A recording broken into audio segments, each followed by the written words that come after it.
मुजफ्फराबाद नुमाइंदा दी voice of UK Azad Kashmir कायमकाम अमीर जमात और इस्लामी हमारी शेख मुखालत फकील करनी रहमान है ने कहा है कि भारत तो की आगे जानिब से बढ़कर श्रीनगर इस में G20 कॉन्फ्रेंस को ममालिक की रोकने कॉन्फ्रेंस के मुनक्किद हवाले से करवाने की अपना शदीद किरदार अल्फाज में अदा मजम्मत करें। करते हैं और हम पाकिस्तान से अक़वाम मुतालबा आलम से भी करते इस हैं कि मौका वो पर G20 गुजारिश करना ममालिक की चाहते हैं कॉन्फ्रेंस को रुकवाने के कि लिए अपने तमाम कश्मीर वसाइल एक को मुतनाज़ा बरूए लाएं। इलाका है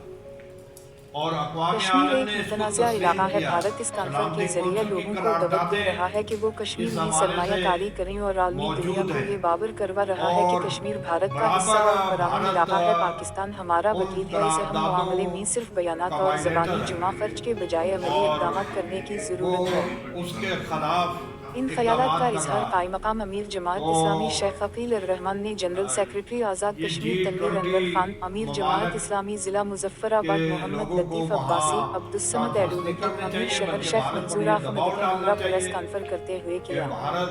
उन्होंने वहाँ कहा कि हम अक़वाम आलम से जुल्म-ओ-सितम को बंद गुजारिश करे, करते हैं कि मुतनाज़ा अपने इलाका में 10 कॉन्फ्रेंस लाख को रोका अफवाज जाए को और इसमें शिरकत करने वापस वाले ले ममालिक जाए भी इस इलाका और की कश्मीरियों हसासियत को को देखते उनका हुए इसमें बुनियादी शिरकत हक न करें। जिसे अक़वाम आलम और ख़ुद भारतीय क़यादत ने पूरी दुनिया के सामने तस्लीम किया है, आपके खुद इरादियत वो उन्हें दे ताकि ये देरीना मसला और एक नाजुक मसला जो है वो हल हो सके। तशरीफ़ फरमाएं